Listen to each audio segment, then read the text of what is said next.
Hey, next on the T Nation, thanks for coming back and checking out part 2 of this week's show featuring Brian Jacobs, Chandler Withington, and Eddie Murray. Brian Jacobs is just one of the top instructors in our game. Annually, Golf Digest is named him one of the top instructors in the state of New York. He has recently moved down to Palm Beach Gardens to Bell and Isle Country Club. Go online and check that place out. Unbelievable, the facility they have down there in Palm Beach Gardens. Brian can take anybody there to go check out his lessons and be a part of what he is doing. He is just one of the most positive, best instructors you're going to find anywhere in the country and just one of the nicest people on the planet. Brian has come to mean a lot to me. This is the 12th time he'll be a part of Next on the Tee. So he's coming up first. Following him is going to be Chandler Withington. Chandler, again, was one of the top PGA professionals in the country. He was at great places like Marion Golf Club and Hazeltine. He stepped aside from doing that to focus on his family and his artwork, and his artwork is off the charts. Great. Go online to archive22.com to see what he has been putting out there. He is also a fantastic speaker, so really looking forward to having Chandler back as part of the show. And then we're going to round out part 2 of this week's episode with Eddie Murray. Eddie Murray was a Pro Bowl kicker in the NFL for 20 years. Played for the Lions, the Cowboys, and a host of other teams. Fantastic guy. We've had him on the football side on Thursday Night Tailgate for many years, joining me for the first time here on the golf side. And as you'll find out, Eddie's a fantastic player. He's out there playing out on the Celebrity Tour for many years, and he is hosting a wonderful event up there in Detroit still. He'll talk all about what he's got coming up here when we round out this week's show. Folks, again, as always, thank you so much for tuning in and making Next on the Tee a part of your weekly golf content.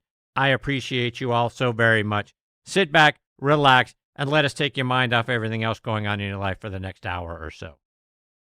Before we get started, I want to remind you about our friends over at 2 Under. 2 Under men's performance briefs are the unofficial underwear of the PGA, Ryder Cup, and President's Cup teams, and are sold in over 3,000 golf pro shops and golf specialty retailers nationwide.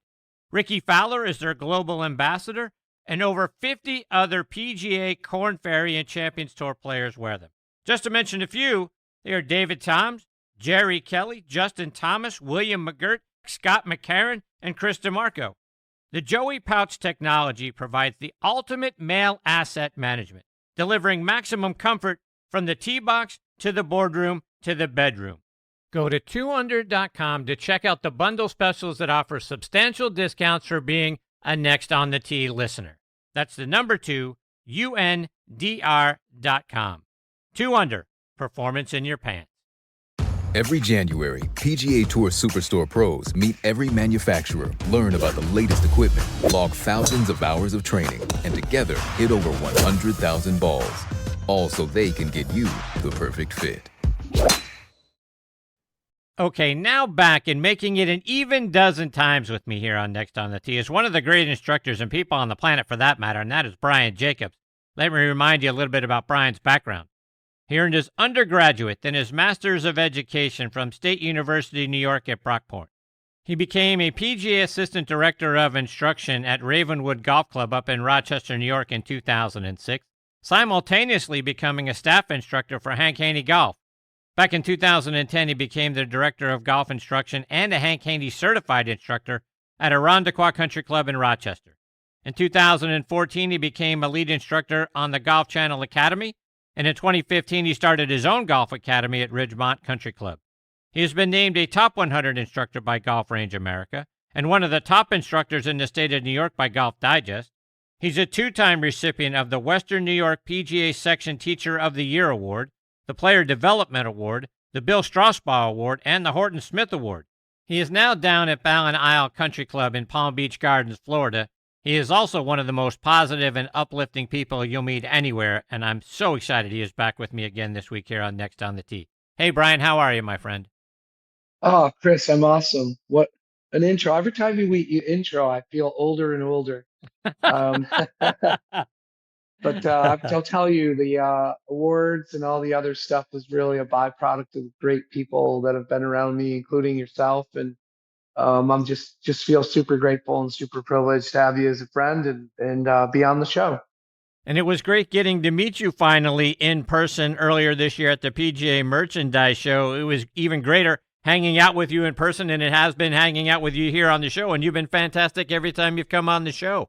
Oh, thank you. I appreciate it, and you as well. It was good to put the name, the face, and picture and everything else together, and that was a good time. It was I had no agenda at all when I went there, just to kind of walk around and see colleagues and learn from them, and wound up interviewing for this position that I'm at right now, and never knew I was a finalist until then. And so, God kind of took over then and put me down here, which is great. I love it. So, yeah, you got to talk about Ballon Isle, the country club from what I saw online.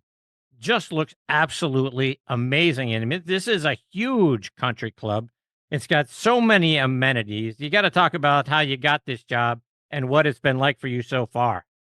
Sure. Yeah, I have had my own brand for since about 2000, and in Rochester, New York, which is an unbelievable golf community, but it was getting tougher and tougher to acquire customers because all the clubs are building these elaborate, they have dining rooms and movie theaters and teaching areas and all these other things. So I started to look around a little bit. And when you start making these lists, you start getting calls, and some pique your interest and some don't. And I've been interviewing with some larger places, and it just didn't work out, or it wasn't the right fit, or I take myself out of it. And so I had a friend that called me. I kind of was done. I wasn't gonna apply anymore. I said, well, I'll just go a couple more years. I'll get, an even 30 in or whatever, and then I'll kind of call it a day with my brand. And so a friend of mine called me and he said, I think you should apply at Ballon Isles. And I said, no, no, no, that's too much for me. I said, a director of instruction. I go, I don't know. And he said, you better apply. He goes, because you're on their radar. Someone just called me and asked, if you were available and if you were willing to interview. And so I applied and I didn't hear anything, for a while. And here we are in 10 feet of snow in January in Rochester. And I'm in the Callaway booth, and two guys come up to me, and it's the director of golf, Jeff Fitzherbert, and then the head pro, Chris Hayes, came up and introduced themselves and apologized for not getting back to me for so long. And I was like, you're kidding me, right? I go, come on, I got 10 feet of snow. Why didn't you call? And kind of jokingly, and they said, well, it's our season. We started in October and we just can't even catch a breath. And so can you meet for dinner? And we'd like to interview you. And there's just something very special about both of them. And they felt the same way. And so things proceeded really, really well. And I did a site visit and I felt at home and talked to almost all the leadership there. And they had been, some of them 10, 12, 15 years, 8 years. And that says a lot about a culture that, they love their jobs, and they fed the employees every day, which I thought was amazing. Yeah. Um, and just walking through the facility and seeing just the influence of Jack Nicklaus. And so Jack Nicklaus won the PGA Championship in 1971 on the East Course there. And then they used to play the World Cup there. So I'm walking on the grounds going, wow, Snead was here, Hogan and Player and Trevino. And then you walk in the clubhouse and there's pictures of him and Jackie Gleason. And Perry Como used to play there just about every day. He was a member. And so it wasn't always Ballon Isles. It was J.D. MacArthur, and owned the property. And so I learned the history. And I mean, the clubhouse just didn't end.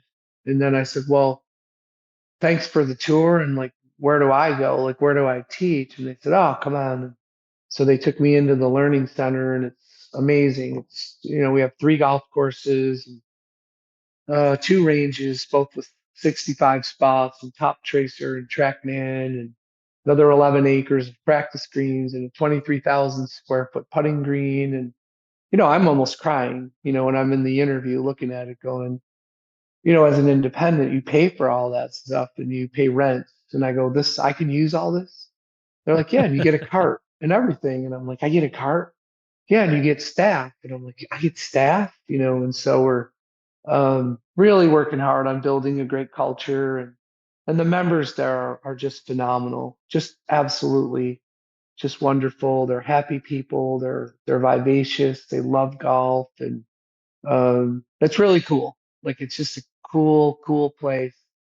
And I just kind of dug right in, and I'm trying to meet everybody and change the world in 8 weeks, but it's gonna gonna take a little longer. So, but it's just absolutely been just amazing.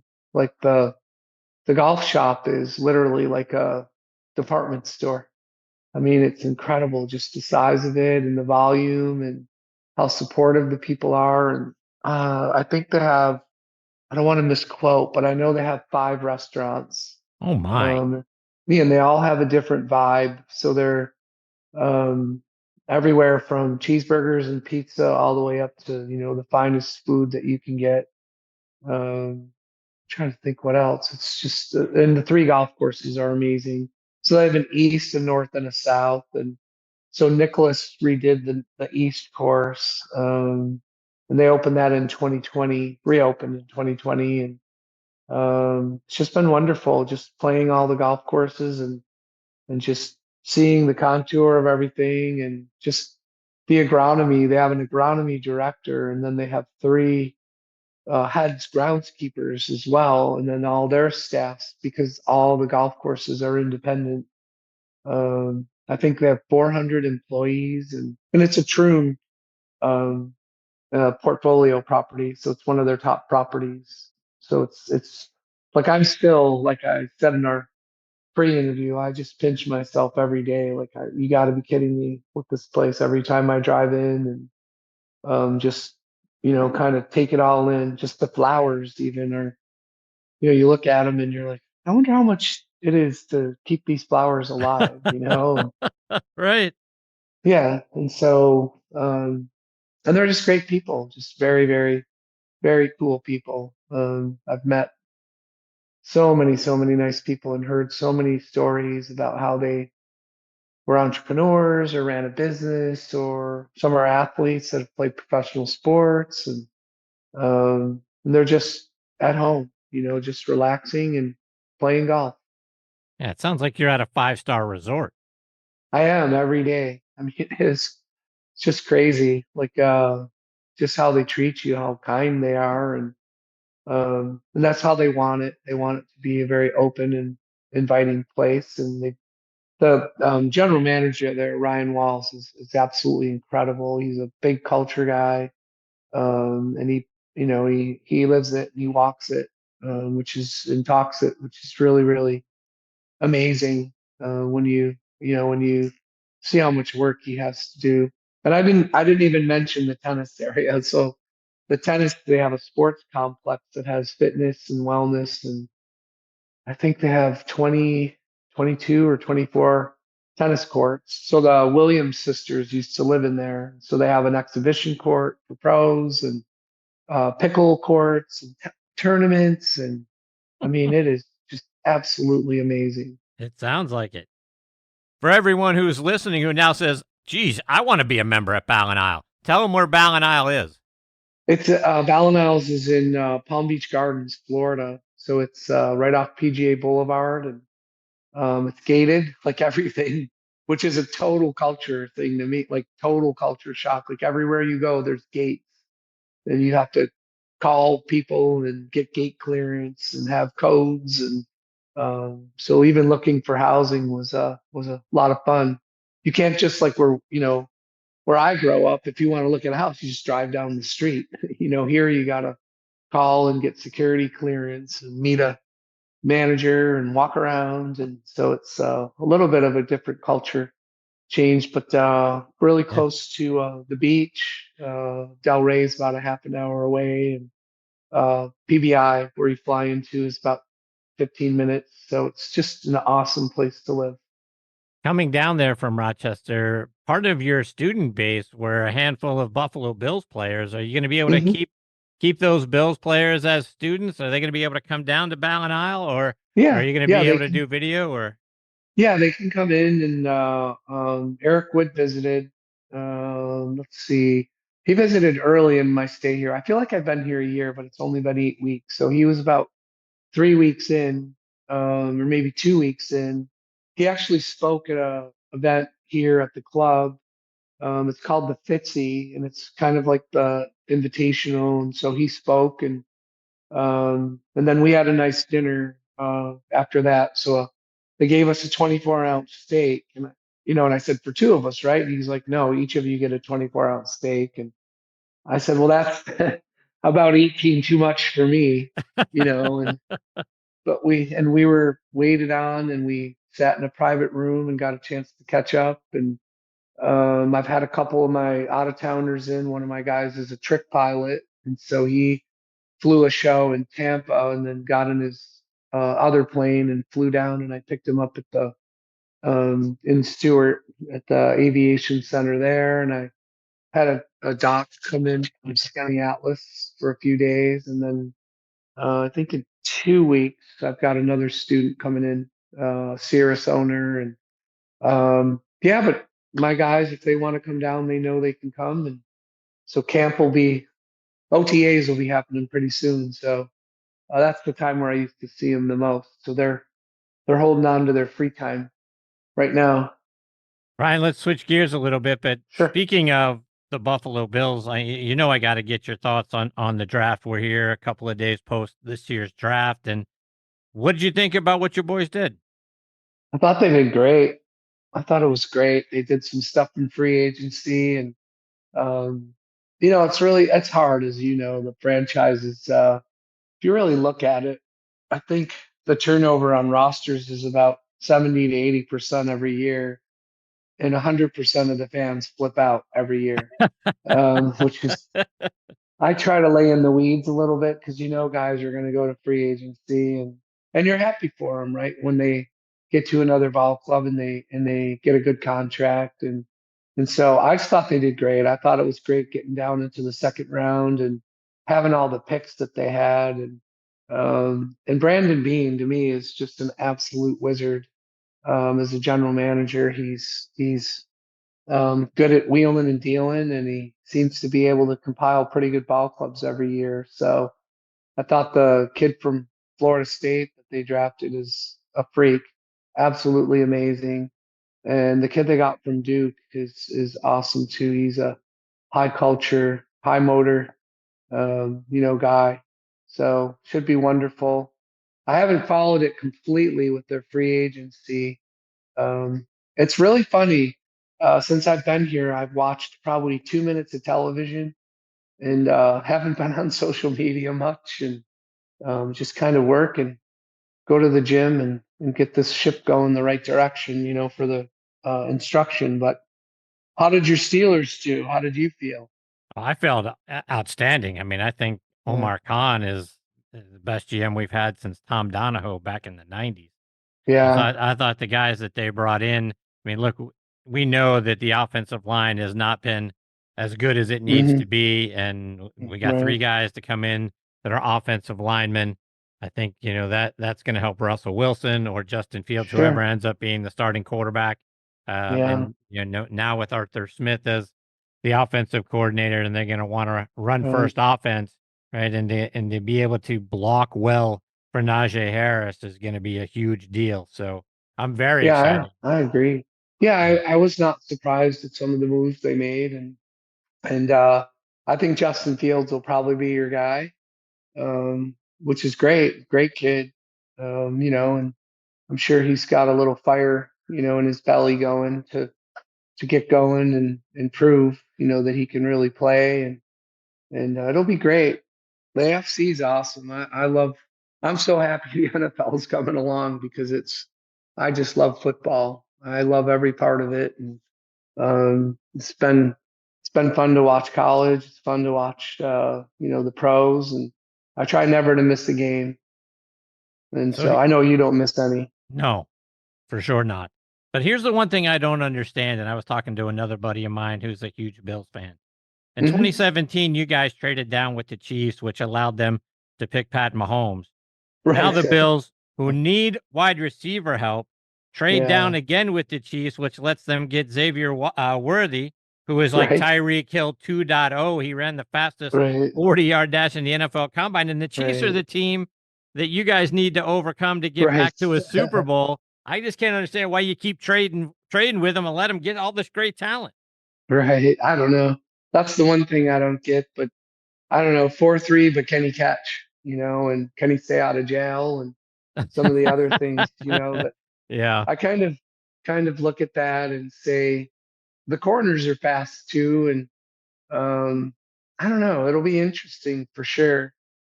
Buffalo seems to go for kind of bigger and longer and freakier and which is good, I guess. And they do get some smaller guys too, like Dion Hardy they had and Isaiah McKenzie, but they were more window dressing, I think, in a lot of ways, even though they were great ball players. I don't know. It's a really great question. I guess we'll have to see. I think they're very confident in their defense, um, even though the safeties are changing and the corners probably are. I'd like to see Kaiir Elam, get a chance to really play, and he's awesome. He's just a great kid, and we'll see what happens, right? Who right, knows? right. Those little guys, they don't last long either. They get whacked around a little bit, and Yeah, they get injured a lot. So who knows? You never know if they'll make a whole season. right. You send out some great things to the folks on your email list throughout the month. You sent a message recently about leadership a couple of weeks ago and the characteristics that great leaders possess. Do you mind talking about the 5 characteristics that you think great leaders all possess? Yeah, I mean, I'm constantly looking at things, to just to make myself accountable, I guess, to me more than anything. But I think that, when you're starting to look at leadership, especially in the coaching realm, probably the most important thing is humility. Um, we have to look at kind of being able to take in the outside oxygen. It's, even coming here, when you hear from people that everything's perfect, you're kind of like, perfect? Like, is there anything, that we can do better, than what's being done? And so every day I'm kind of talking to myself, about the types of skills that I want to have. And I think humility is a skill. And I think, you know, we've got to have skills as a leader. We've got to have soft skills, but emotional skills. Sometimes leaders come in and they ram their agendas, down people's faces. And I don't know if you know who PJ Fleck is, but he has this philosophy of he's a very well known coach now that is kind of known for turning programs around, but it's called row the boat. And like when you row a boat, your back faces the bow, and you face the stern, so you can only see the path. You can't really see what's ahead of you, but you have to keep rowing, and you have to row in unison. And everybody talks about communication with people, and it's very interesting, even with my own team, how different people process information and how they communicate. And so I'm constantly urging and people to be kind, to be gentle, to be compassionate, to be loving, caring, to serve your teammates. The team is always number one, to me. And then also, I want people to be able to build relationships and just, constantly, continually grow. So I'm always reading. There's always a better way to do things. John C. Maxwell said it, leaders are readers. And I was not a reader as a kid either. And so it's kind of fun my dad says, boy, you read a lot of books. And I said, right, but I don't read the Westerns, and the romance novels and the mysteries. I go, I'm reading about leaders, Teddy Roosevelt or maybe Eisenhower or Simon Sinek or John C. Maxwell or John Gordon, David Nurse, just to mention a few. And then also read about coaches, Dean Smith or Jim Valvano or, um, Mike Krzyzewski. Even though they were in a different sport than golf, you can still learn the elite traits, of great leadership. And um, it's something that I'm very passionate about. And so now I'm in the opportunity, I have the opportunity to kind of put it into practice where I'm at. And it's been just awesome, watching people push against it and people that are moving to it. Has been just a very interesting process. And so you just kind of keep chipping away, right? My grandfather used to talk about chopping the wood. And I know that Greg Schiano coached at Rutgers. That was his big thing. He called it the chop. And so if you can take an axe and hit the same spot every time, eventually the log's gonna break. And so sometimes you just have to keep, I guess, hitting someone with an axe. But with but the axe is Figuratively. kindness. Yeah, it's kindness, it's humility, it's patience, it's a consistent message every time. And if you can get the team, to move in the right direction, I mean, you're gonna win. You're gonna win big. And which is great. You're going to have daily wins, and the wins again are more in the service realm.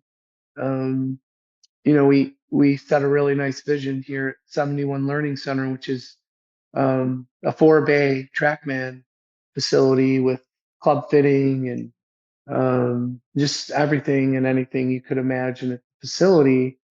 And so we've got young men and women that are responsible for these tools, and they need to know how to use them, and then they also need to know how to interact, with people.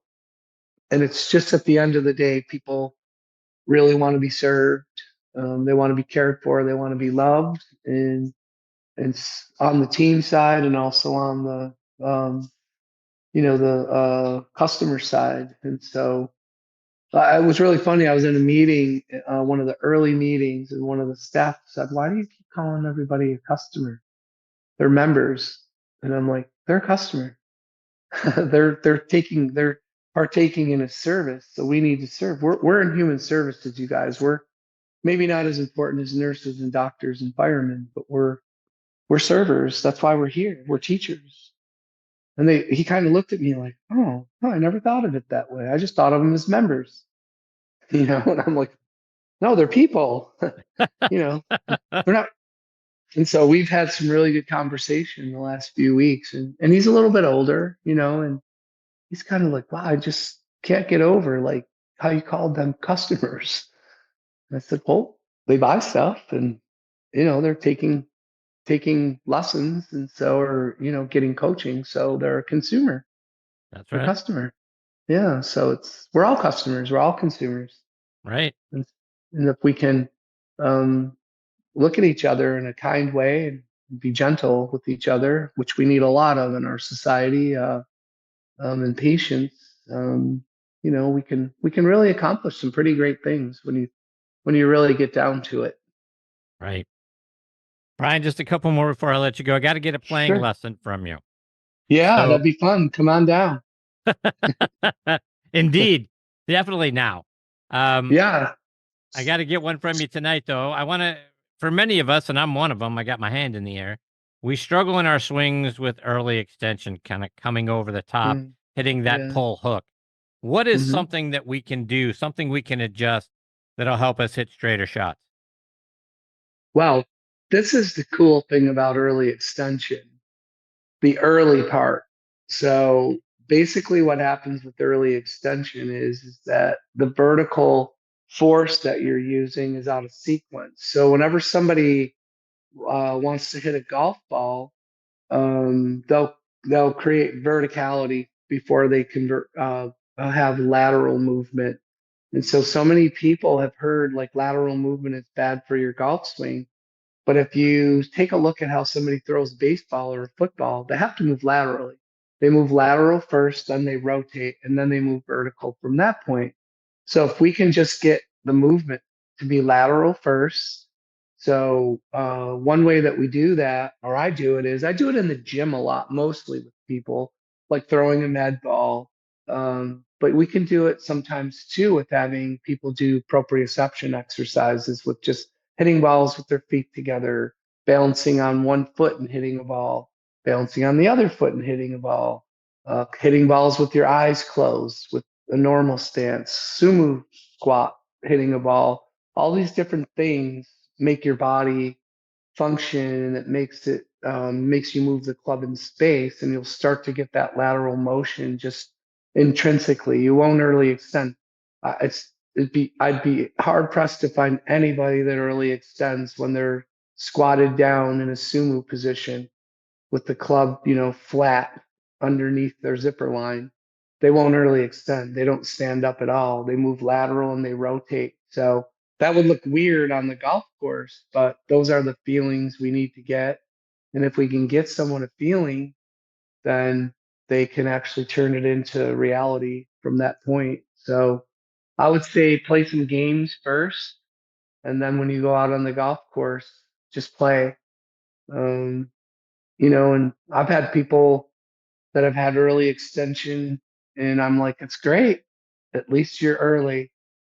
At least you get vertical at some point, and then we just kind of pull on their lead pocket and keep moving them around, and they start to respond. Have them throw a ball, or take the club and pretend they're throwing it. They have to move lateral to do it the right way. They won't early extend at all. It's like a pandemic. It's a golf term that, it's like people are just so scared of it. Everybody thinks they early extend too. And so you're like, yeah, you extend. Everybody extends. That's called vertical force. They're like, oh, I never knew that. Well, there you go. Yeah. Brian, when we were talking just before coming on air, as you know, the show is on the Pittsburgh Tribune review site there on the Yeah. sports Cool. page. And one of the sponsors now is Iron City Beer and the Pittsburgh Brewing Company. You were telling me an Iron City Beer was the first one you ever had. First taste of beer I ever had. Yep. My dad didn't know. He went to the men's room and we were at a game uh, at Three Rivers when my dad and I and a young man that I played baseball with, we used to go every year, just about every year. And um, he went to the bathroom and he left his beer there. And I told my friend, I go, I'm gonna have a sip. He's like, no, we're underage. And I think I was maybe 15 and drinking age at the time was 18. And I took a sip of it and I was like, huh, so this is what all the fuss is about, huh? And so I can remember too, going when I was 18, my dad said, okay, here we go. We got two things to do today. It's your birthday. And I go, what, Dad? He goes, well, you're going to have your first beer and you're going to go sign up for the draft. And I said, Wow. well, yeah, I said, it won't be my first beer, but we can do the draft, you know? So that Iron City was my first one. So it's pretty cool. I Awesome. remember it being in a white can. I think it Yep. had a steel mill on the front of a black, with a black emblem and a gray steel factory on it. Crazy Very what you cool. remember. Yeah. Indeed. Brian, before I let you go, let our listeners Yeah. know how can they stay up to date with all the great things you're doing, whether it's following you on your website or it's on social media. Yeah, they can just go to Brian Jacobs Golf or at Brian Jacobs Golf on Instagram and then Twitter. Same thing at Brian Jacobs Golf. I'm not posting a lot right now, but I have kind of got back into it a little bit. And then if they want to look me up at Balleniles, BALLENISLES.org. You can find me on their webpage, and we can teach outsiders. And part of the deal is if we teach them and we want to take them on the course, we can do that too on any one of the courses. So you got to get down here. Indeed. Yeah, the place is absolutely outstanding. It's even better in person. No doubt. Brian, I can't thank you enough for taking time out of your night to come back and be a part of the show for a 12th time. You're a dear friend, and I can't tell you how much you mean to me and you have meant to this show over the years. On top of being a great instructor, you're a 10 times better person. So thank you so much for joining me again tonight. I appreciate it, Chris. I feel the same way about you, and we need more great people like you in the world to make it a better place. Well, I appreciate that very much. I think that of you as well. All the best to you and your family, my friend. I hope we get the opportunity to catch up again a little bit later on this summer. Yeah, it sounds like fun. Thank you. All right, take care, Brian. Mhm. That is the great Brian Jacobs, folks. And again, Brian Jacobs Golf is where you can find him on social media and online. And I promise you, there is nobody more positive and upbeat that you'll run into in your daily life than Brian Jacobs. That's completely away from the golf course and his teaching. He is just that great of a guy, and he's going to make you feel better about yourself, as you can kind of hear right there at the end. He makes you feel better about yourself than you probably did going into things. And then when you marry that up with being a great instructor for the technical part of the golf swing, for physiology, for everything that goes into it, your diet, all of that sort of thing is what you're going to get when you are working with Brian Jacobs. So he's going to make your life better, and your golf swing is just going to happen to go along for the ride. So I can't thank him enough. He's been a wonderful friend for many years. It was a huge thrill to meet him in person down at the PGA Merchandise Show. I'll get him back on here again probably a little bit later on this summer. Okay, coming up next is going to be Chandler Withington. As I said in the intro to this part of the show, Chandler has been a wonderful PGA professional. He has been at historic courses like Marion Golf Club and Hazeltine. He's also a wonderful artist. Again, Archive 22 is his website. Please go check that out. And he's a fantastic speaker on top of all of that. You'll hear that in this coming segment. Before I get to Chandler, though, let's talk about our friends over at Squares Golf. And folks, do you sway and you're off balance in your golf swing? You know what? It could be your shoes. A golf shoe needs structure to provide stability and reduce sway. How can you tell if your shoes lack structure and are hurting your game? If you can hold your shoes by the toe and heel and twist it, toss it. Squares was designed for the perfect balance of structure and comfort. Isn't it time you tried Squares? Try the new Speedbolt at squares.com. That's SQAIRZ.com. Frustrated with your golf game? Imagine playing with total confidence. Join me, LPGA pro and golf mindset expert Debbie O'Connell, for my Conquer Your Golf Mind Challenge. Bill cut 6 strokes, and Lori is club champion. What's your goal? Click the link or text NEXT to 727-339-0106. Use code NEXT for $20 off. Your tee time for transformation is now. Will you take the shot? Okay, now next on the tee with me is Chandler Withington. Let me remind you about Chandler's background. He earned his BA degree in golf management from Campbell University.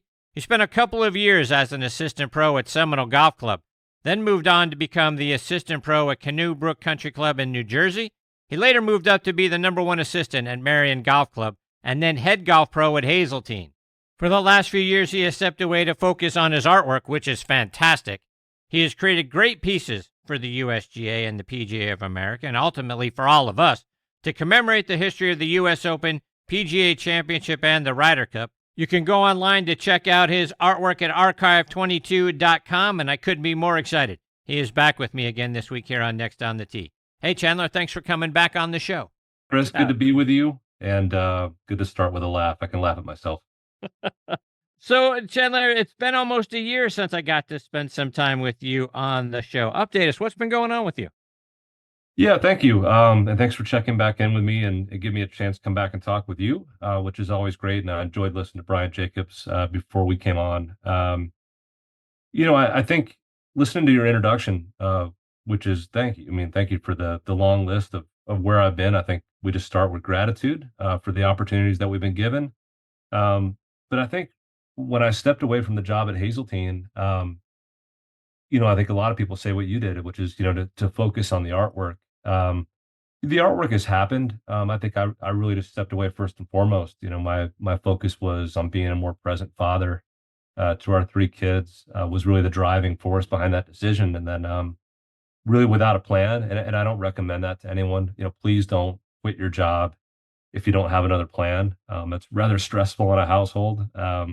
But we've found a way to make it work. Yeah, the artwork has been at the forefront of our business, Archive 22, and it's really kind of been this great accident, something that I started doing when I was at Hazeltine to get me kind of through the winters, and it kind of came on the heels of a health scare for my wife. But I started drawing these for me. I wanted to have things on my walls that would get me talking with other people when they came in my office, and it just got the conversation started.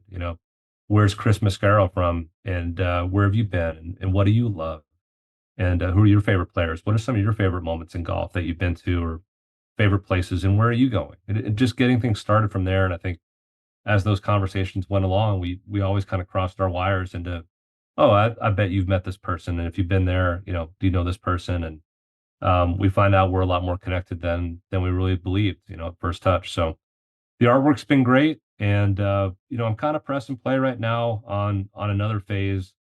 And maybe I told you when we visited last, but I try to remind people, I'm really kind of a storyteller first and foremost, and an artist second, maybe even third.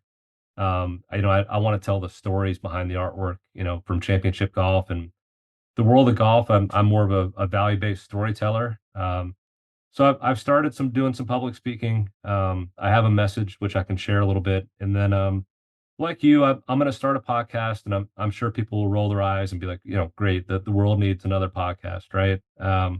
Why would you want to get into the ocean that is podcast? But Chris, I think what I kind of ran into over the last few years since leaving was just within the golf industry and the golf professionals, PGA professionals. We're all just trying to figure out how to move forward, not just in our careers, but in life. I think everyone's kind of struggling with different issues. So I want to kind of create a community amongst the golf professionals that we can share our journeys, successes, failures, hardships, lessons learned, and kind of be vulnerable, and all of it to kind of create a community of encouraging each other, so that we can all just try to find some wins in our lives and find our perspective. But my speaking message, really has to do with what drove my resignation, which was, when I look back at 2021, Chris, I was watching the movie Back to the Future with my oldest daughter, and anybody who watched that movie as many times as I have, Marty McFly ends up back in 1955, and he's interrupted his life, and he's trying to put the pieces back together, and it really all hinges on his dad, George McFly, asking out his mom, Lorraine, and he's really, trying to put the pieces back together so that he can be in the picture. And it just kind of dawned on me that night that I was watching that movie. I started checking my wife's Instagram, and I wasn't in the picture of our family. It was my wife at a lot of events with our three daughters, and I wasn't there. I was at work. And I started realizing, like, I'm not the pictures that I want to be in. I've loved my career. I had a great and blessed career. Everywhere I've gone, I've loved the people, the teams, the places. I wouldn't change any of it. But it just started to dawn on me that if I didn't make a real change in my life, I was going to miss everything that I wanted to be a part of. So my message is, it's really targeted towards men who struggle with this. We're told that life is about the success that you achieve at work and the accolades and the accomplishments. But Chris, I've met so many people who've gotten to the end and told me that they have a lot of regret about how hard they worked or how much they worked and what they missed. And again, I come back to what I said earlier. Like, I'm not trying to tell people to go out and quit their jobs. Like, please don't do that. But I do want people to take some inventory of, what are the pictures in your life, and are you in that picture that you see of your life? And if you're not, then how can we take inventory and reprioritize and make some hard decisions to put things back to where they should be, kind of like Marty McFly. Yeah, I think that's the hard part. And I think everybody listening, including myself, we would love that opportunity. But you're right, trying to figure out how to accomplish that and how to have a plan so that we aren't spending 50 or 60 hours a week working and 2 or 3 hours a night potentially at home, getting to spend time with our families. But, when your kids start to get a little bit older, they're doing their thing and they're not home all that often. So it really, you don't want to get to be 65, 67, whatever your retirement age based on your age group or your social standing is, and look back and see not much outside of all the work that you did to try to keep the lights on. I think that's we'd all sign up for being able to spend, I think, more time with our families. It's just hard to try to figure out how can I make that happen and be home more. It's a tough thing. I think the industry term that's not just used in the golf industry, and it's not just golf that's going through this. I mean, the whole world, I think, after COVID, started to relook at how do we use our time. But people refer to work-life balance, and all of a sudden, it seems like I've become like this spokesperson for work-life balance. My response to that is, has anyone met anyone who has said, you know what, Chris, I've achieved perfect work-life balance. I've done it. I don't think there is such a thing, and nor should it be balanced. Life is always going to be full of imbalance. You're going to have different things in different stages of life. If your family is just having a newborn kid, I mean, it's going to reprioritize things for you. There's things that will go to the back. If you're going through a crisis in your family, et cetera, like all these different things can happen, and you'll just have to keep different plates spinning, but certain plates will get more attention than others at that time. But what I've tried to tell people is work-life balance to me is your ability to manage the expectations placed upon you. And that can come from your career and your work, from your family, other people that want to spend time with you. What are the expectations that they have? And how do you manage the commitments that you've made? And yeah, I go back to when I was younger and single and I wasn't with anyone. I didn't have a family. Like I was an assistant pro at Marion. Like all I wanted to do was be at Marion for 80, 90 hours a week. Like I didn't want to be anywhere else. And life changes and, other people come along, and that's the great part of the journey is to not go through life alone when other people join you. But it pulls you in other directions. And I think it's just everyone's ability to look at like, what are the expectations and what are the commitments that I made and how do I honor all of them? And how can I balance this in such a way that doesn't get so imbalanced, if that helps. It does. I tell you what, the thing that I'm interested to learn from your perspective, being a PGA professional, and you talk about work life balance, that is one of the hardest positions to find a work life balance because as I talk to your peers, most of them are at the club 70, 75 hours, 80 hours a week because you've got a membership team that you've got to take care of. You've got your own, direct reports and the people that are on your staff to take care of. You've got a general manager to report to. You've got a clubhouse to run. You've got, lessons and all that sort of stuff. I would think that to find work-life balance as a PGA professional is one of the most challenging places to try to find it. Yeah, and I think the reason that is, Chris, is I mean the fellow PGA golf professionals, PGA members, apprentices, the people that I know, they're driven by serving other people. I mean, it's a sacrificial mindset, and we want to come through for people. So we don't want to let all those people down. In all those waking hours of the day, we try to come through, and for decades we have, and we've kind of created this expectation that we're going to be there all the time.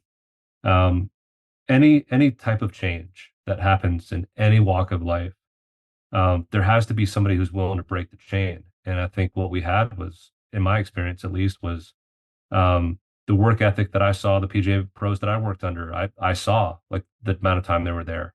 That was the expectation that got handed down to me, and I handed it down to my assistants. There was kind of one of these aha moments, I would say, in my last year where my lead assistant came in my office and he was making the schedule for July. And one of the younger assistants said, "Hey, I'd love to have this weekend off to go to a wedding."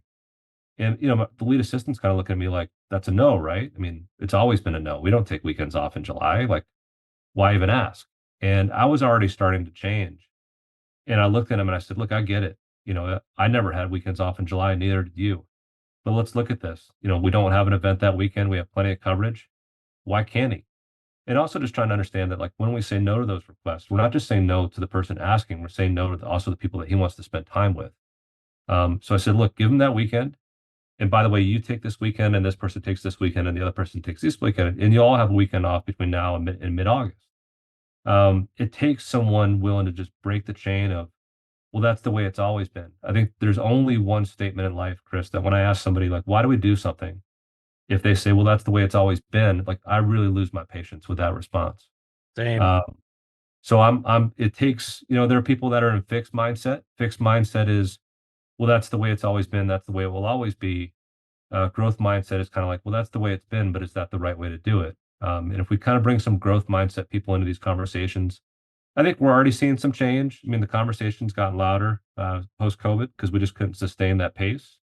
And I think if anything, PGA golf professionals are advocating more for themselves and their families and their time, and realizing like I don't need to be here as much as I was, and they need to hear like it's okay to be with your family. We support that. We want you to have a healthy family life. And I think what facilities ultimately will understand is the better the home life and the happier the family, the better the work product. Even though they may only be there 50 hours a week, you'll get 50 really good hours. And like we know all the studies tell us, look, after 55, it's all mush anyway, right? So after that, it's just standing by a podium, right? So I just want people to be really productive in their work hard when they're there, but leave work at work and go home and focus on the other things that are important in life before it's gone. I think that's great advice. Thank you for sharing it. And thank you for being a guy out there willing to break that chain. Someone had to do it, and I'm glad you were a part of that. Let me ask you a couple of questions because as I was looking out on your social media, you shared a great story on your Instagram page about Arnold Palmer and the Mhm. Ryder Cup that happened back when we first lost him in September of 2016. Do you mind sharing that story? Happy to. It's actually the one memory, as many memories as I have from the 2016 Ryder Cup at Hazeltine. People ask me, what is one that really sticks out? And I think as the years go by, people kind of forget that happened that week. Chris, it was Sunday night before the week started. I was kind of riding around the golf course with my family, and I had to get back to the clubhouse. There was this kind of kickoff event with all the committee chairs in our ballroom with the leaders of the PGA. And my wife drove me up to the clubhouse and actually got out of the car. And Davis Love, our captain, was sitting on the wall calling the players that didn't make the team, and kind of sat with him for a while he finished his calls. And then we went in the clubhouse. He was going to go in this one room with a Ryder Cup backdrop and announced that he was going to pick Ryan Moore as his final pick. And I went into the ballroom to join everyone. I kind of just as soon as I got into the ballroom, was standing in the back, and this one member, as soon as I walked in, just takes his phone and puts it right in front of my face, and it was this tweet that said, "Golfing legend Arnold Palmer has just passed away at the age of 87." And it's just one of those moments where you're like, "That's going on right now." And I see Julius Mason from Communications PGA kind of get up from the front. He's already tapping away on his phone and kind of signals me out of the hallway. He's like, "You see it?" Yeah. He said, "Look, Rich Lerner and the Live From guys are racing in. Can you put that flag outside at half mast for Arnold?" And luckily I'd gone through some things with flag code with the Walker Cup at Marion that I understand that you can't just lower the flag because you're sad that you're sad that your friend died. I knew there's a code to it. I give Governor Dayton a lot of credit. He kind of came up with an ordinance that allowed us to lower it the whole week for Arnold. Arnold had served our country. That helped a little bit. And that happened about 10 o'clock. But I went out to the Live From set, and a couple things. One, Rich Lerner should win an award for the show that he put on that night. You have to remember that Arnold Palmer started the Golf Channel. He's the reason they started. This was basically their 9/11. Their founder passed away, and Rich had this big purple binder with a label on the spine that said Pennzoil. And he was well prepared for that show, as Rich always is. But for the next 5 hours, I sat on the other side of the camera and listened to Rich cover the life of one of the most impactful people in our game. And I think just to follow up on what we are just talking about, as far as what's most important in life, I think what I took away from that night was all these people that called from around the globe, all these tour players, people in golf, they all call to honor the life of Arnold. Sorry, but Rich covered the resume and the accomplishments, but the people when they called, they never talked about the shot that Arnold hit at Cherry Hills and in the 60 Open, or any of that stuff. They all talked about who he was as a person and how he made other people feel. And it's a great reminder that when we leave this earth, it's not really about what we did; it's about how we made people feel. And it was really such a great way to start that week with just that perspective of, look, this event's important, but both teams want to win. But 40 years from now, this ain't going to matter.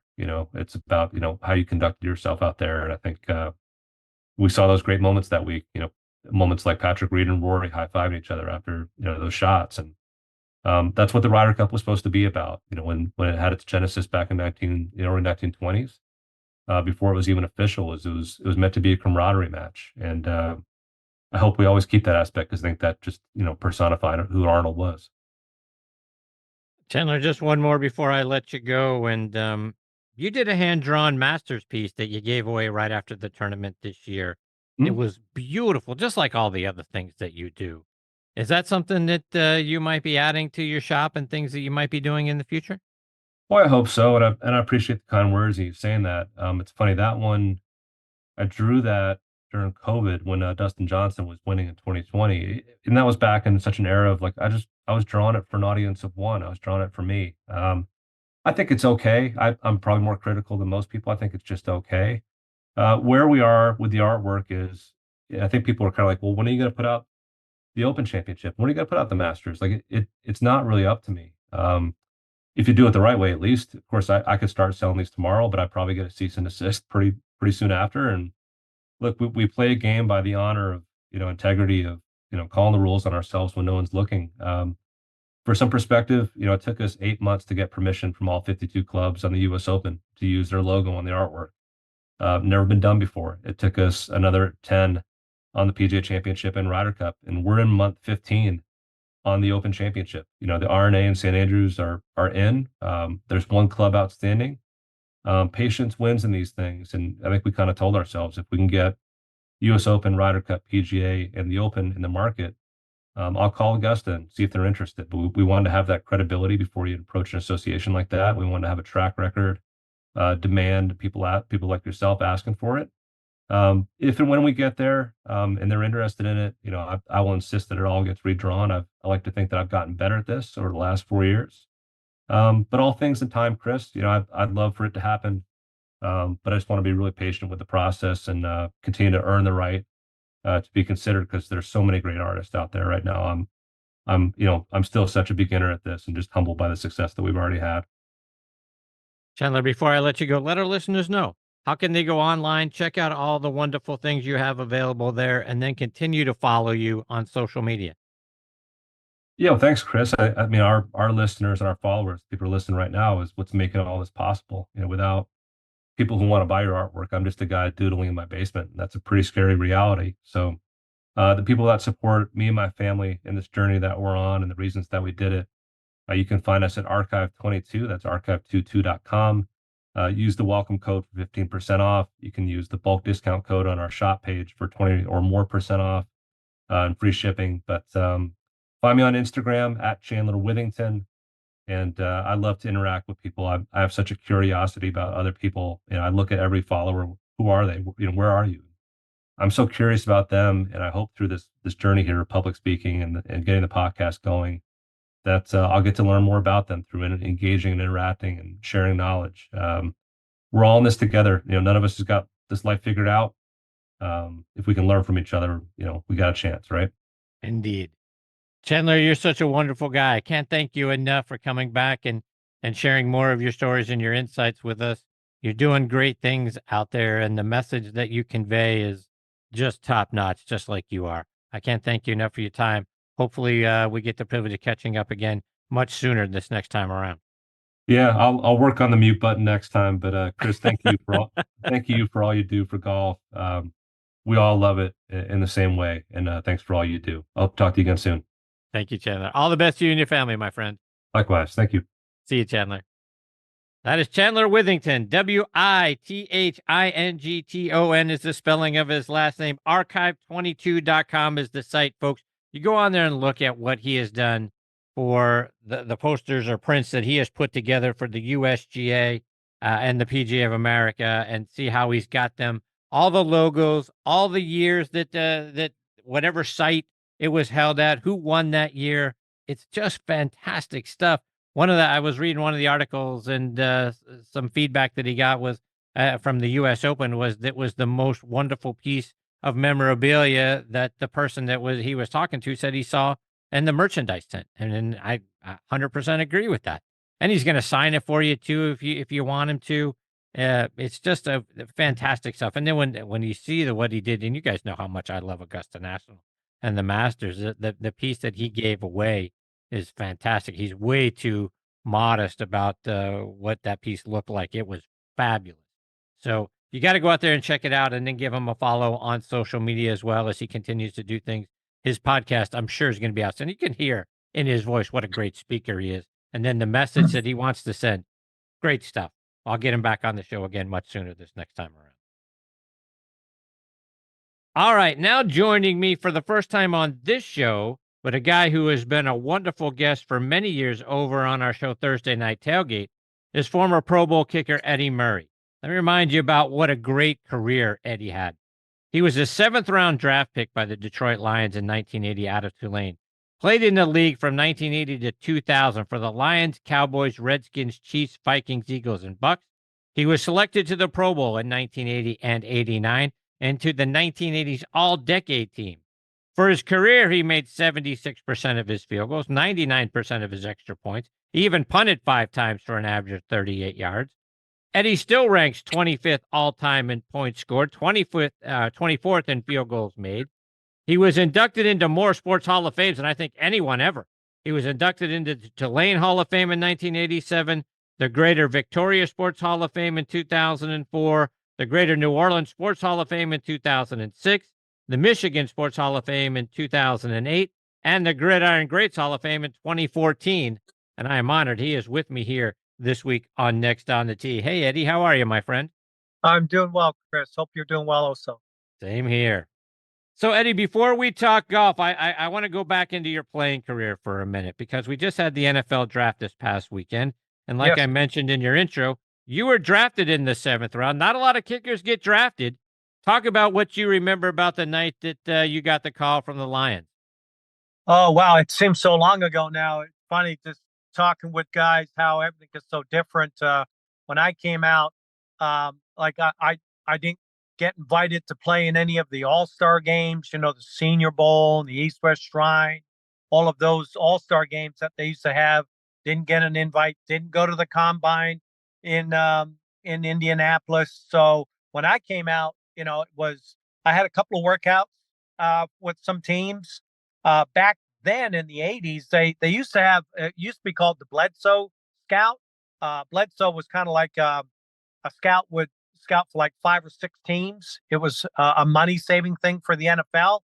Now they have all huge staffs now, or back then, some Bledsoe scouts would come and they would be scouting for 5 or 6 teams. So the draft wasn't on TV, it wasn't on radio. I mean, so it was really different than it is now.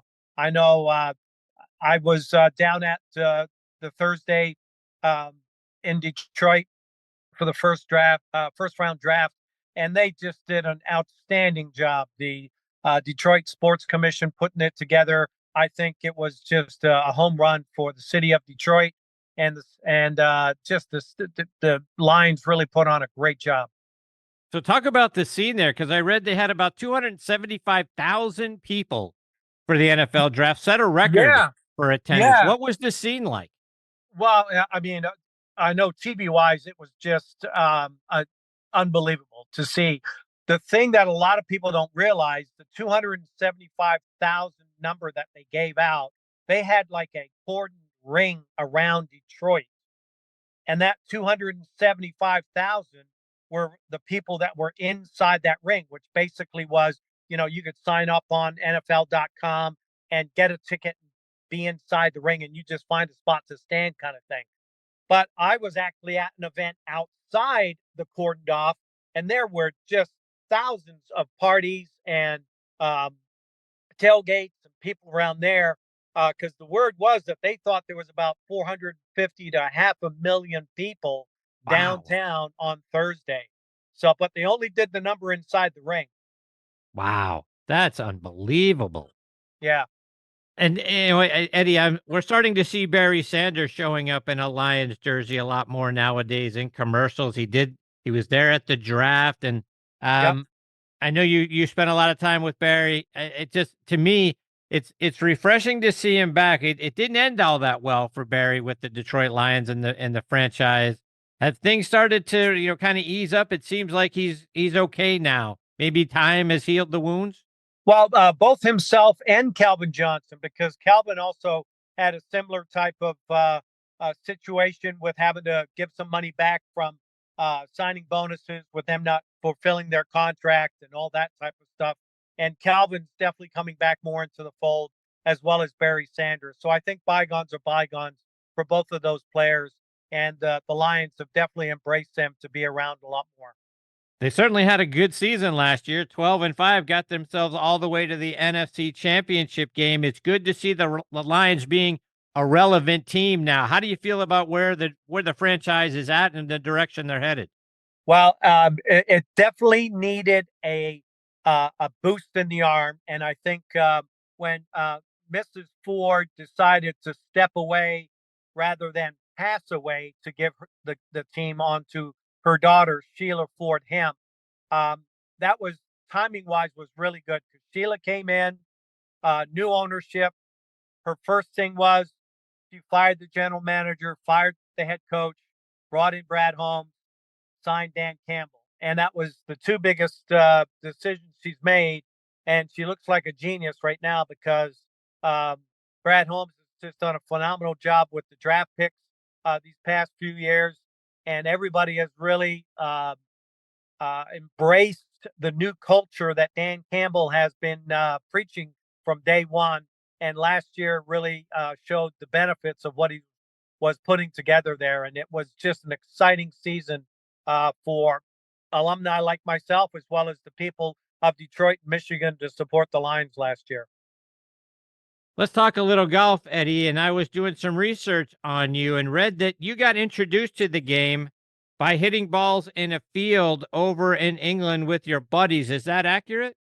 Yeah, I mean, but I never, I got my first set of golf clubs when I was a senior at Tulane University. That was the first time. So everything else before that was, you'd go to a driving range or your buddies had his dad's, old clubs, and we would go play little par three courses and stuff like that when I lived in England. But I got the bug basically when I was in college, like my junior and senior year.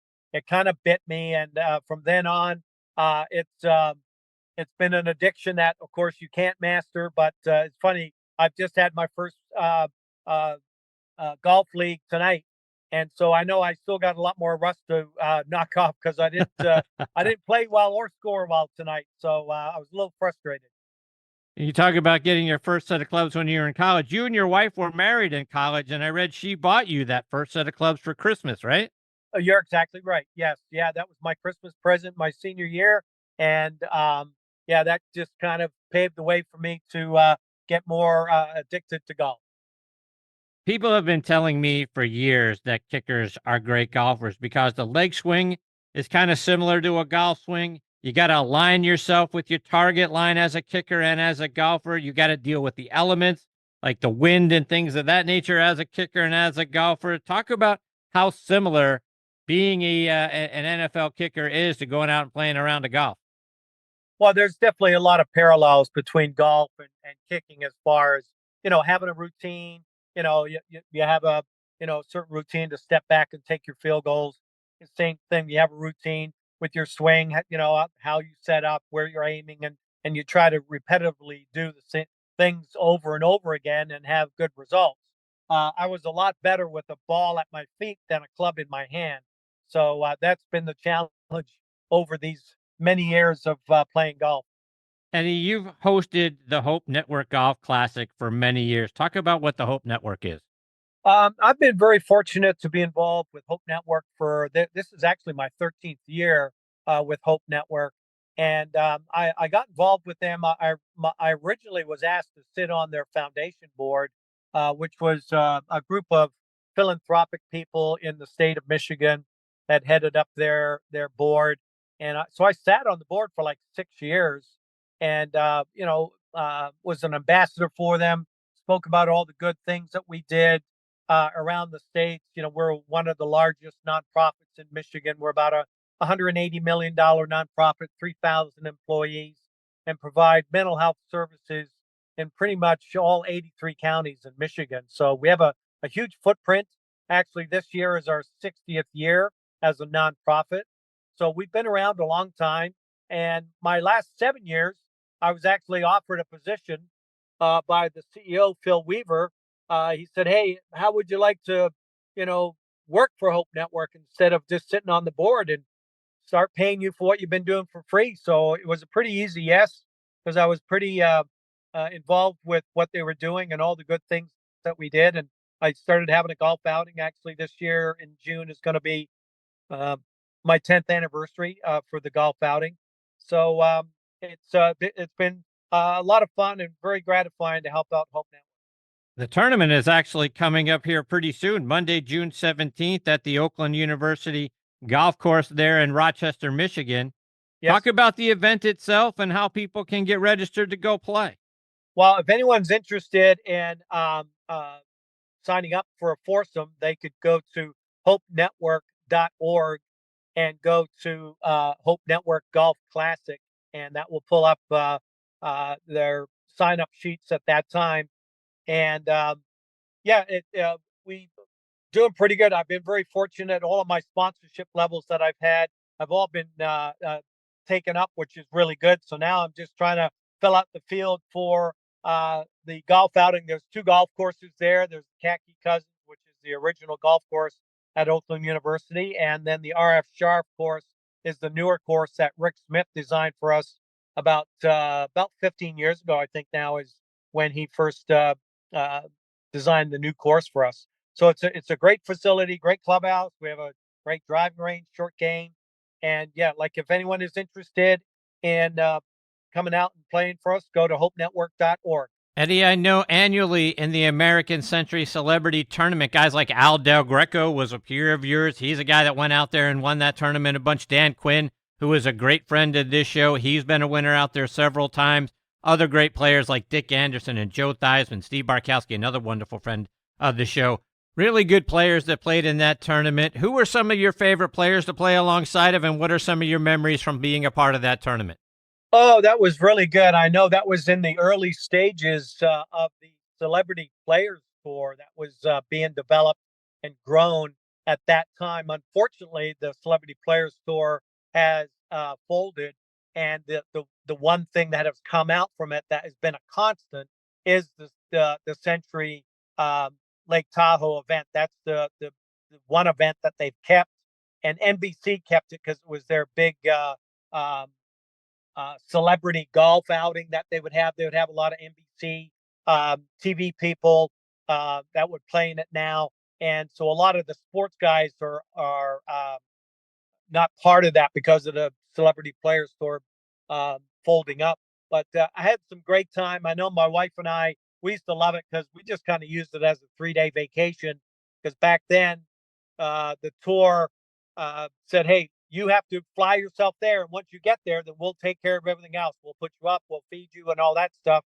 So it was like a mini vacation, and got to play some beautiful courses. And of course, the Lake Tahoe event was always the marquee event for us each year. Got to meet and play with some great people. Played with Bonnie Blair, the speed skater, David Robinson. Actually played with um, uh, God. All of a sudden, I've got his name. Mr. Cubs. Ernie Banks? Ernie Banks. I'm sorry. I got to play with Ernie Banks and David Robinson in a threesome, and that was pretty interesting. I just sat there like a sponge listening to all the story that Ernie Banks was talking about, the old Negro leagues back in the day, and playing for the Cubs. He had some phenomenal stories. David Robinson intrigues me. A guy that size. I mean, I can't imagine what that golf swing was like. What was your impression of watching him play? Well, the thing that was intriguing, so if you can think of, you put your bag on the back of the cart, right? Put your bags in there, and so your putter and your wedges are like at the top of the bag, and then your irons will be a little bit higher, and then your driver's like 6 or 8 inches above. Well, David's wedge was like a foot above, and then his driver was like 18 inches above. It's like over the roof of the cart. That was the thing that was so unusual because he was so tall, and he had to have longer shafts, as well as he had these grips that looked like noodles, like pool noodles. There were these big, huge foam things. Yes. And I'm going, oh my God, look at this thing. I mean, it's like a pipe. It's not like a handle on this thing. So that was the unusual thing with David. But I mean, he loved to play. He had a huge swing. Again, it was just very difficult for him to try to time everything up because he was so tall. But I know he got the bug and he loved to play. What are some of the other fun tournaments or events that you got to be a part of over the years? Well, again, the Celebrity Players Tour. I got to play at Barton Creek. Played out tournament in Dallas at Las Colinas. Emmett Smith and Troy Aikman had a Celebrity Tour event there. Um, Played at Boyne Highlands up in Michigan. That was a close one for me to go and play in. Of course, the Tahoe event out for the Century was a lot of fun also, but. It's a shame it had to fold up, but it was a lot of fun while it lasted. Of the people that you got an opportunity to play with, did somebody really knock your socks off and really surprise you about how well they played the game? Actually, I felt Bonnie Blair was a really good player. She actually had her husband, I forget his name. I know he was a speed skater also for the USA team, and he caddied for her. And I played with Steve Berline and Bonnie Blair and myself at the Tahoe event. And she had only been playing for like a couple of years, I believe, at the time, and she played very well for not really playing for a long time. And again, it was just because she was so busy with training and doing everything that she was doing, preparing for the Winter Olympics and or her speed skating schedule that she had. She didn't really have time to play golf. She always wanted to take it up, and she picked it up fairly well. What are some of the courses that you had an opportunity to play that you really enjoyed? Oh, well, my thing was when I played for the Philadelphia Eagles, I got a chance to play. So the center of the team at the time was a guy named Dave Alexander, and he had been there, I think, about 3 years beforehand. Um, and he was a good friend of Howdy Giles, who was Arnold Palmer's dentist, Wow. and we got to play Pine Valley. Oh, you got it. And that was quite the experience. I bet it was. What do you Yeah. remember about Pine Valley? That's a course that we're all dying to play. Well, the thing that was interesting with that course was basically um, the four caddies, because they all had different signals and stuff like that, and to let you know where the ball was. And it was always intriguing what they were saying. So they would always have someone back at the tee, and then they would have the four caddies that were looking where the ball was. And I would say, well, what is that signal? And he goes, "You're in deep shit." Basically, is what he's saying. Excuse my language. So yeah, uh, pretty funny. Yeah. So, Eddie, are there other courses that are on your bucket list that you're dying to play still? Oh, I've been fortunate. I've traveled to Scotland and played a lot of the name courses over there. The Carnousties and the Troons and the Turnberries and stuff like that.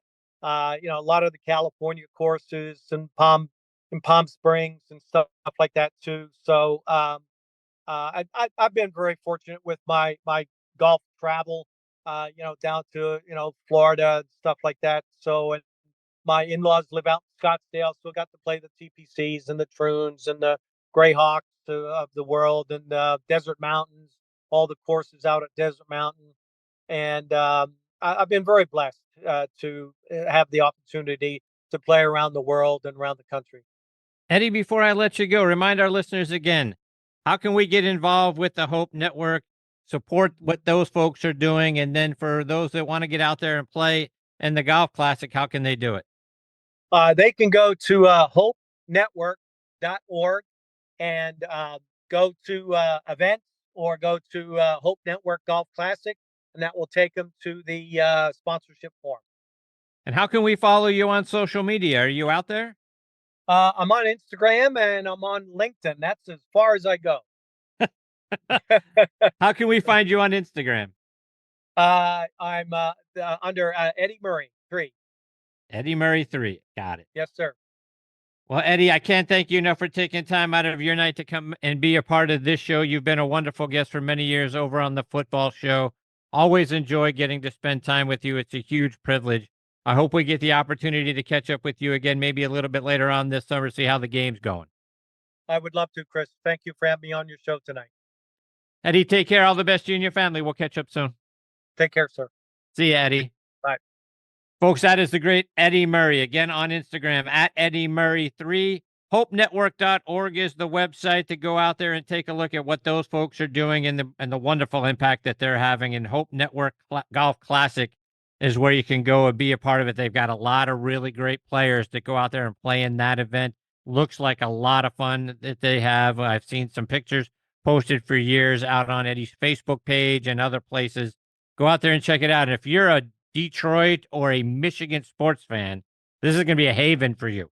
So many legends that have played for the Lions and the Tigers and have gone to the University of Michigan and the Red Wings, everything that is sports Michigan, they've got celebrities out there that are a part of this event. And you're going to want to be a part of it as well. Again, hopenetwork.org is where you can go do it. All right, my friends, it is time for me to put a bow on this complete edition of Next on the Tee. My sincere thanks again to Bob Ford, Greg Sabella, Brian Jacobs, Chandler Withington, and Eddie Murray for joining me this week. Scheduled to join me next week are, of course, Tom Patcher will be here as he is every other week. Dr. Bob Winters will make his regular monthly appearance.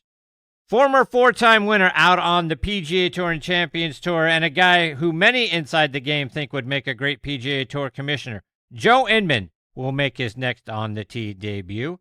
And then we'll round things out with our good friend and the CEO of TaylorMade Golf, David Abelese. So, folks, we're going to have a lot of fun next week. I hope you'll come back and be a part of it with us. Quick reminder that you can find this show available as a podcast just about anywhere you get your podcast content. But in particular, we're out there on the Pittsburgh Tribune review site. So just go to triblive.com and click on sports, and you're going to find the most recent episode right there on the homepage of the sports section. You can also click on sports and then podcasts, and you're going to find all of the shows from this season available to you. The Next on the Tee logo is going to be there for you front and center. Just click on that, and you're going to find everything from this season.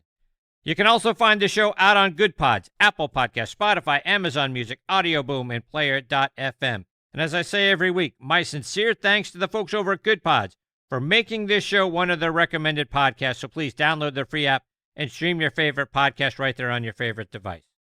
But most of all, my sincere thanks go out to all of you for being the greatest supporters in the history of podcasts. I appreciate each and every one of you so very much. Until next week, hit 'em straight, my friends.